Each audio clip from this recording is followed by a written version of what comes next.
ஆனா நீங்க வந்து யாரோட ரசிகர்னு? எனக்கு வந்து என் மாமியாரு. மாமியாரு அக்காவா? இல்ல சினிமால இருக்காங்கல்ல அவங்க.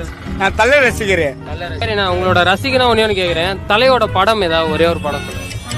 நீங்க பார்த்த படம், தலை படத்துல பிடிச்ச படம். தலை படமா? பகவதி. என் நண்பர் ராமசாமி இருக்கானா அப்படின்னு. ஐயோ நேத்தாங்க செத்து போனார். என்னங்க சாதாரணமாக சொல்றீங்க? அவன் என் உயிர் நண்பர் செத்து போனார் சாதாரணமாக சொல்லிக்கிட்டு இருக்கீங்க அப்படின்னு. எப்படிங்க செத்தார் அப்படின்னு.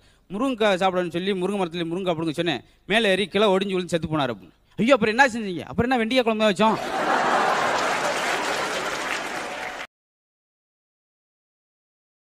வேளா என்ன சித்தப்பா மூஞ்சி அப்படி வைக்காதடா, பாடு. ஏ வேளா, என்னடா பண்ணிட்டு இருக்க? மௌன ராகம் சித்தப்பா. அட்ரஸ் கேளுங்களேன். எப்படிங்க போறது? இப்படியே லெப்ட்ல போய் அப்படின்பான். கை எது பாருங்க, ரைட் கை காட்டி போய் லெப்ட்ல போய் ரிவர்ஸ்ல வாங்க அப்படின்பான். முன்னுக்கு காட்டி அதுலயே நம்ம குழம்பி குப்பருக்கு விழுந்துருவோம். ஏன்னா அவன் பாவம் பதட்டத்தில் இருக்கான். என்னன்னா எங்க ஊர்ல மழையே இல்லைங்க. அப்புறம் என்ன செஞ்சீங்க? 2 கழுதையில் கல்யாணம் பண்ணி வச்சோம், ஊருக்குள்ள வெள்ளமே வந்துச்சு. ஐயோ அப்புறம் என்ன செஞ்சீங்க? டைவர்ட்ஸ் பண்ணி வச்சோம், வெள்ளம் போயிடுச்சு அப்படின்னு இருக்காங்க. அது நடக்குது ஒண்ணு சரி. லவ் மேட்டரா? கவலையே படாதீங்க, காதலுக்காக உயிரே கொடுத்து. அதெல்லாம் வேணாம், உன் பொந்தெல்லாம் வச்சு என்னால அலைய முடியாது, நீ வீடு குத்தா போதும். ரொம்ப தப்பா இருக்கு சுவாமி. இல்ல கையில பணத்தை வச்சுட்டு அலைய முடியாதுங்கிறார். நீங்க அட்வான்ஸ் எவ்வளவு, வாடகை எவ்வளவு, அத சொல்லுங்க. அட்வான்ஸ் 10,000 ரூபாய், வாடகை 3,000 ரூபாய், தண்ணிக்கு செப்பரேட்டா 500 ரூபாய். தண்ணிக்கு தனியா 500 ரூபாய் கேக்குறாரு, சைடிஸ் எப்படி அவரே பாத்துப்பாரா? சுவாமி இது ரொம்ப தப்பா தெரியுது. பிடி சாவி, அட்வான்ஸ் வாங்கிட்டு வா. கோச்சுக்காதீங்க. பேரு நந்தா. இந்த புரட்டாசி மாசம் நான் கவுச்சி சாப்பிடுறதுல நான் செய்வோம். நாங்க அசைவோம். நான் கூட தான் அசைவோம்.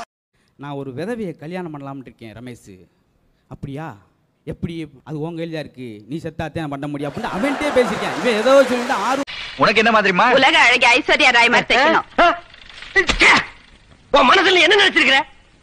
இந்தியாவிலேயே முத ஒரு பொண்ணு உலக அழகின்னு பட்டம் வாங்கியிருக்கு. அதெல்லாம் உங்களுக்கு பொறுக்கல. இந்த மூஞ்சிக்கு தைக்கணுமா? ஆமா, உங்க பசங்க என்ன பண்றாங்க சார்? எனக்கு இன்னும் கல்யாணம் ஆகல சார். ஏன்? எங்க பரம்பரைக்கே கல்யாணம் அப்படின்ற கான்செப்ட்ல உடன்பாடு கிடையாது. இப்ப எங்க தாத்தா பாத்தீங்கன்னா சாகர வரைக்கும் கல்யாணம் பண்ணாமலே இருந்தாரு. அதே கொள்கையை கடைபிடிச்சு எங்க அப்பாவும் கல்யாணம் பண்ணாமலே இருந்தாரு. எங்க அப்பாவை நேரடியா ஃபாலோ பண்ணி நானும் இது வரைக்கும் கல்யாணம் பண்ணல. ஆமா, உங்களுக்கு கல்யாணம் ஆயிடுச்சா? எனக்கு கல்யாணம் ஆயிடுச்சு. ஆனா என் சம்சாரத்துக்கு தான் இன்னும் கல்யாணம் ஆகல. ஊருக்குள்ள எங்க பார்த்தாலும் வெடி குண்டு வைக்கிறாங்களா? உலகமாக இருக்கிறீங்க. ஊருக்குள்ள எங்க பார்த்தாலும் வெடிகுண்டு இல்ல, வெடிகுண்டு அது வைக்கிறாங்களாம். பிறந்ததுல இருந்து இன்னும் வெடிச்சத்தம் என் காதுல விழுந்ததே இல்ல. எனக்கு அப்படியெல்லாம் ஒண்ணும் இல்ல. பிறந்ததுல இருந்து என் காதுல வெடிச்சத்தம் விழுந்ததில்ல. இப்ப வெடிச்சதே அந்த சத்தம் கேட்கலையா?